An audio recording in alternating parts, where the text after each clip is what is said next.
Assalamualaikum warahmatullahi wabarakatuh. Kami dari kelompok 5. Di sini kami akan memaparkan materi kami, yaitu tentang Islam dan persoalan hidup dan kerja.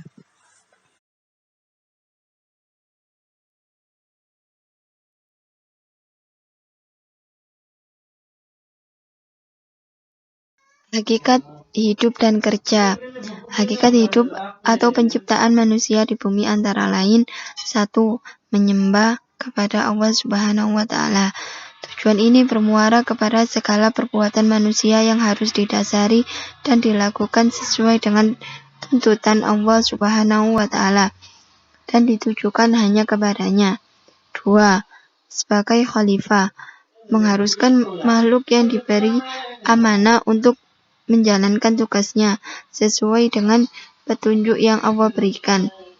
Juga dituntut adanya interaksi antara manusia dengan yang memberi tugas, yaitu Allah Subhanahu wa Ta'ala, antara manusia dengan manusia, dan antara manusia dengan alam raya. 3. Memakmurkan bumi, mengharuskan manusia untuk bekerja keras yang dilandasi nilai-nilai Islam. Bekerja dimaksudkan untuk memenuhi kebutuhan dan kemaslahatan keluarga, untuk kemaslahatan umat, serta sebagai wujud syukur kepada Allah. Juga telah dijelaskan dalam Al-Quran bahwa jika engkau berbuat baik, maka kebaikan itu untuk dirimu sendiri. Tetapi jika engkau berbuat jahat, maka kejahatan itu untuk dirimu sendiri juga. Selanjutnya, hakikat bekerja dalam Islam. Dan katakanlah, bekerjalah kamu, maka Allah dan Rasul-Nya serta orang-orang mukmin akan melihat pekerjaanmu itu. Dan kamu akan dikembalikan kepada Allah yang mengetahui akan yang gaib dan yang nyata. Lalu diberitakannya kepada kamu apa yang telah kamu kerjakan. Quran Surat At-Taubah ayat 105. Hakikat bekerja dalam pandangan Islam begitu tinggi derajatnya. Rasulullah SAW bahkan menyebut aktivitas bekerja sebagai jihad di jalan Allah. Diriwayatkan beberapa orang sahabat melihat seorang pemuda kuat yang rajin bekerja. Mereka pun berkata mengomentari pemuda tersebut, andai saja ini dilakukan untuk jihad di jalan Allah. Namun Rasul menyela dengan sabdanya, janganlah kamu berkata seperti itu.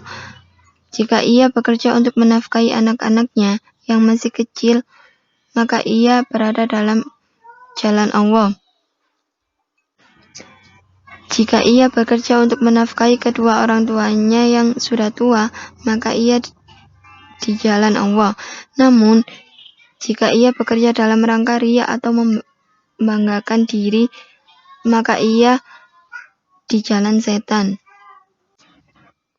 Islam sebagai agama yang rahmatan lil alamin telah jelas dan sangat mendorong umatnya untuk bekerja, sebab bekerja adalah hidup menuju kemuliaan dan tidak menjadi beban orang lain. Islam tidak membatasi pekerjaan, namun membebaskan untuk memilih pekerjaan yang sesuai dengan kecenderungan dan kemampuan.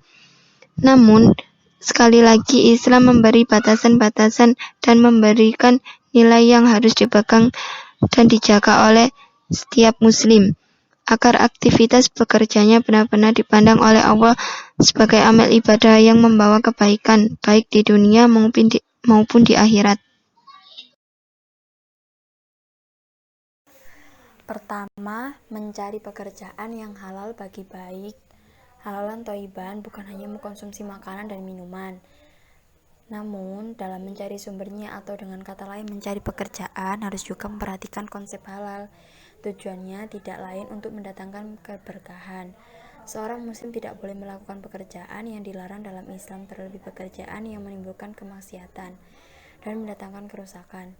Di antaranya memproduksi khamar, berjudi, pekerjaan yang mengandung unsur riba, suap, mencuri, merampok, menipu, dan manipulasi, serta kedua senantiasa bekerja dengan penuh rasa tanggung jawab dan profesional.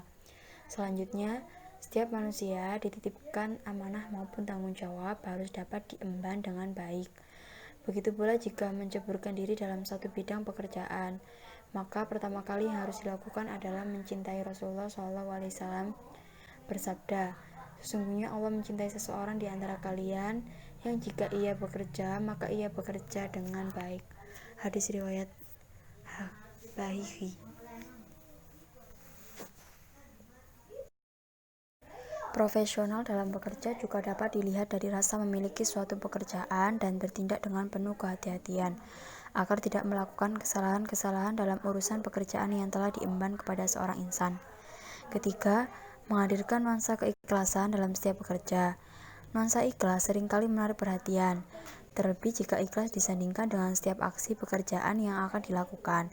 Kita harus menanamkan dalam diri bahwa ikhlas merupakan niat utama sebelum melangkah ke suatu pekerjaan.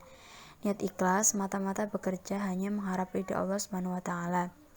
Sesungguhnya amal perbuatan itu tergantung pada niatnya dan setiap orang akan mendapatkan balasan sesuai dengan apa yang diniatkannya. Hadis riwayat Bukhari Muslim. Keempat, tidak melalaikan ibadah dan ingat Allah dan kegiatan bekerja.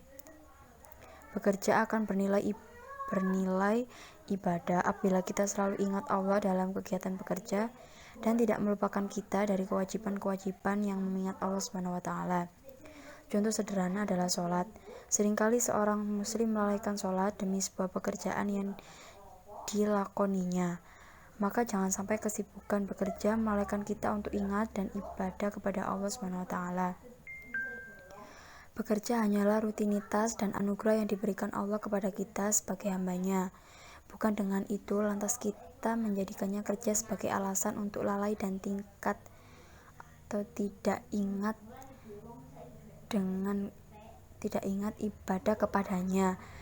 Bekerja dengan menghadirkan niat ibadah dan mampu memenuhi Allah akan berbuat keberkahan dan pahala darinya. Rahmat Allah terhadap orang yang rajin bekerja. Umar bin Khattab, khalifah kedua setelah Abu Bakar As-Siddiq berkata, aku benci orang berpangku tangan tanpa ada aktivitas kerja, baik kerja untuk dunia atau untuk kepentingan di akhirat kelak. Dalam hal ini, Khalifah Umar sangat menghargai dan menyenangi orang yang rajin bekerja dan beraktivitas sebagai muslim yang taat. Umar selalu mendorong umat Islam untuk memiliki semangat bekerja dan beramal, serta menjauhkan diri dari sifat malas. Rasulullah bersabda, ya Allah, aku berlindung kepadamu dari lemah pendirian, sifat malas, penakut, kikir, hilangnya kesadaran, terlilit utang, dan dikendalikan orang lain. Dan aku berlindung kepadamu dari siksa kubur dan dari fitnah ketika hidup dan mati. Hadis riwayat Bukhari dan Muslim. Orang muslim yang akan berhasil dalam hidupnya adalah kemampuannya atau tidak produktif dan digantinya dengan amalan yang bermanfaat. Sabda Rasulullah SAW dari Abu Hurairah, sebaik-baik Islamnya seseorang adalah meninggalkan perbuatan yang tidak bermanfaat. Hadis riwayat Tirmizi. Bekerja bagi seorang muslim adalah dalam rangka mendapatkan rezeki yang halal dan memberikan manfaat yang sebesar-besarnya bagi masyarakat sebagai ibadahnya kepada Allah Subhanahu wa taala. Firman-Nya, apabila sholat telah ditunaikan maka bertebaranlah kamu di muka bumi dan carilah karunia Allah dan ingatlah Allah sebanyak-banyaknya agar kamu beruntung. Al-Jumu'ah 10. Dalam pandangan Islam, bekerja merupakan bagian dari ibadah. Mengaplikasi dan implementasinya perlu diikat dan dilandasi oleh akhlak atau etika, yang senantiasa disebut etika profesi. Etika atau akhlak yang mencerminkan sifat terpuji yaitu sidik, istiqomah, fatonah, amanah, dan tabligh. Dari uraian di atas dapat dipahami bahwa seorang muslim yang akan mendapat kasih sayang dari Allah Subhanahu wa taala adalah apabila orang itu jauh dari sifat malas, senang melakukan kegiatan-kegiatan yang bermanfaat, rajin bekerja, tidak menyia-nyiakan waktu, menyadari bahwa semua aktivitas yang dilakukan adalah dalam rangka beribadah kepada Allah Subhanahu wa taala. Akhlak dalam bekerja. Bekerja merupakan suatu kewajiban bagi setiap insan, karena dengan bekerja, seseorang akan memperoleh penghasilan yang dapat memenuhi kebutuhan hidup dirinya dan juga keluarganya, serta dapat memberikan maslahat bagi masyarakat. Islam bahkan mengkategorikan bekerja sebagai ibadah yang diperintahkan oleh Allah Subhanahu wa Ta'ala. Dan katakanlah, bekerjalah kamu, maka Allah dan Rasul-Nya serta orang-orang mukmin akan melihat pekerjaanmu itu, dan kamu akan dikembalikan kepada Allah yang mengetahui akan ghaib dan yang nyata. Lalu diberitakannya kepada kamu apa yang telah kamu kerjakan. Bekerja dengan ikhlas karena Allah Subhanahu wa Ta'ala. Ini merupakan hal dan landasan terpenting bagi seorang yang bekerja. Artinya, ketika bekerja, niatan utamanya adalah karena Allah Subhanahu wa Ta'ala. 2. Itqon, tekun dan sungguh-sungguh dalam bekerja. Implementasi dari keikhlasan dalam bekerja adalah itqon, atau yang disebut dengan profesional dalam pekerjaannya. 3. Jujur dan amanah. Etika lain dari bekerja dalam Islam adalah jujur dan amanah. 4. Menjaga etika sebagai seorang muslim. Bekerja juga harus memperhatikan adab dan etika sebagai seorang muslim, seperti etika dalam berbicara, menegur, berpakaian, bergaul, makan, minum, berhadapan dengan customer, rapat, dan sebagainya.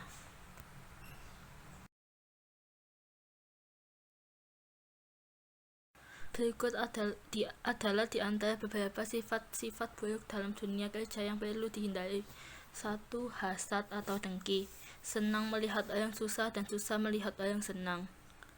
2. Saling bermusuhan, ketika orang yang sama-sama memiliki ambisi dunia berkompetisi untuk mendapatkan satu jabatan tertentu atau ingin mendapatkan kesan baik di mata atasan.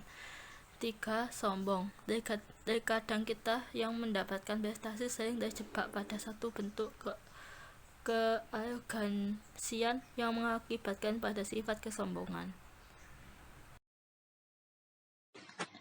Harusan profesionalisme dalam bekerja. Profesionalisme berarti berkualitas, bermutu, dan ahli dalam satu bidang pekerjaan yang menjadi profesinya. Suatu pekerjaan yang dilakukan oleh seseorang yang memang ahlinya tentu akan mendapatkan hasil yang bermutu dan baik. Sabda Rasul Shallallahu Alaihi Wasallam, bila menyerahkan suatu urusan kepada yang bukan ahlinya, maka tunggulah kehancuran. Menurut sabda Rasul ini, seseorang dalam bekerja, apapun pekerjaannya, kalau ingin mengharapkan hasil yang berkualitas dan baik, maka dia harus profesional atau ahli dalam pekerjaan yang menjadi tanggung jawabnya itu. Ahli dalam bekerja berarti menguasai ilmu pengetahuan yang berhubungan langsung dengan pekerjaannya, sifat kreativitas dan kemampuan melakukan berbagai macam inovasi yang bermanfaat akan muncul dalam dirinya.